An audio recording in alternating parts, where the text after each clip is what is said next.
Chapter 101. Upon hearing that, Tiao Jiajin immediately withdrew his hand. However, the tiny bit of force he had added to the rope when he touched it just now was already enough to break this eerie balance. All of a sudden, a loud clanking sound of chains came continuously from the hole on one side. A rope trembled along with it. Tisha immediately picked up a tabletop from the ground and shouted loudly, "Sun Wei Aimo, come behind me." Sun Wei Aimo hurriedly ran behind Tisha and hid there. He grasped TXIA's clothes, looking extremely nervous. Murphy's Law. Tisha kept moving towards the side away from the hole while holding the tabletop, and Han Wei Aimo also kept shuffling along behind him. Logically speaking, Kaisha was no longer in a perpendicular position to the hole, so the harpoon shot out from it could never fly towards them, let alone hurt Han Wei Aimo behind him. However, Kaisha somehow felt uneasy for no reason. Tiao Jin, who was standing beside the hole, was quite puzzled by TXIA's behavior. He looked at the rope, then at Kaisha, and asked in confusion, "Liar boy, what are you doing?" "Tiao Jin, stay away from there. There's another harpoon. Be careful not to get hurt," Kaisha replied seriously. Hardly had he finished speaking when a loud noise suddenly burst out from the hole, and two harpoons shot out simultaneously.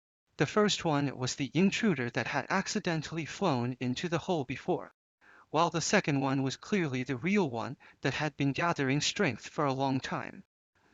Everything happened within a second. After the first harpoon shot out of the hole, it flew directly to one side and landed feebly on the ground. However, the second harpoon gathered all its strength and suddenly flew towards the other side away from Tisha. Seeing that the flight path of the harpoon was not in his direction, Tisha had just felt a bit relieved when he suddenly saw that the harpoon accurately hit the standing grandfather clock in the room. This grandfather clock had been an important tool for everyone to know the time for a long time before, but unexpectedly it became a springboard for the messenger of hell at this moment. A sound of metal colliding with metal exploded, and countless sparks flew in all directions. I don't know what material the grandfather clock was made of. It still stood firmly after being violently hit by the harpoon. But the harpoon also changed its direction because of this impact. It was like a poisonous snake that suddenly spotted its prey, suddenly turned its head, and rushed towards Kisha and Han Wei Aimo. The harpoon was flying very low, almost skimming the ground all the way. Kisha immediately pushed Han Wei Aimo backward when he saw this and rushed forward with the tabletop in his hand. Judging from the current flight direction of the harpoon, it would definitely hit the tabletop before hitting Han Wei Aimo. Just when the harpoon was within a hair's breadth of the tabletop, the harpoon flying close to the ground hit the ground, and the rebound force made it instantly rise from the ground. This incredible trajectory made it leap over Kisha. In the next second, it hit the roof and, after changing its direction again, rushed resolutely towards Han Wei Aimo behind Kaisha.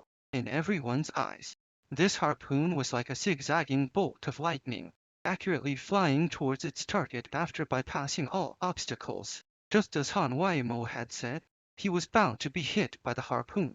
All the movement trajectories of this harpoon in front of them were so strange that its target had been Han Wei Aimo from the very beginning. Tisha knew that it was impossible for him to move the tabletop to block the harpoon in this split second, and his expression already showed a tinge of despair. Now no one could save Han Wei Aimo. Even if there was a 1 in 10 million chance, it would still depend on Han Aimo's ability to dodge it by himself. But seeing how nervous and trembling he was, it was estimated that he could hardly move a step. He was still going to die this time.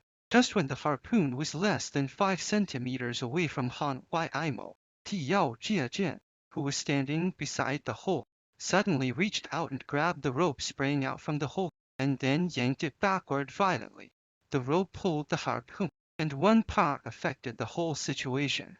His movement was so fast that the harpoon, which was moving at high speed, instantly lost its balance like a flower blown by a strong wind. That harpoon finally stopped advancing, swayed unwillingly in midair a few times, and dropped to the ground. The events that happened within this second were so thrilling that everyone held their breath. After a long while, Fan Wai Mo sat down on the ground with a plop, and his clothes were already soaked with sweat. Yao Jiajin looked at the rope in his hand and cursed. Is this harpoon here to damn? Darting around in the room like crazy.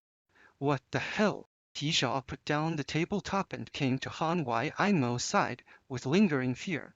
He helped Han Wai Mo up and desk. Are you okay? I'm fine. I'm really okay now. You saved my life. Thank you so much, Kaisha. You're like my savior. Tisha paused while holding Han Wai Mo's hand and found that he was no longer trembling. So that's how it is. He nodded silently. Now he could probably guess what attracting disaster meant. What about next? Will you still be afraid? Tisha asked. A little, but not terribly afraid. Han Wai Mo forced a wry smile and said, knowing that you'll be there in the next game, I feel more at ease.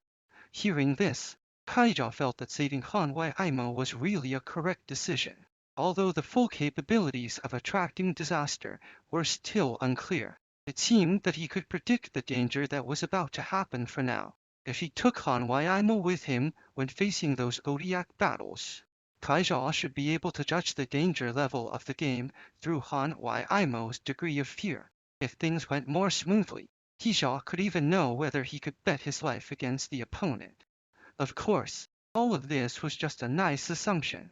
The top priority now was to lead Han Wai Mo to survive. From this moment on, he didn't need to save those unimportant people anymore. For the upcoming death from the sky, and right or wrong, it didn't matter even if only a few people could pass. Officer Lee, Tisha called out.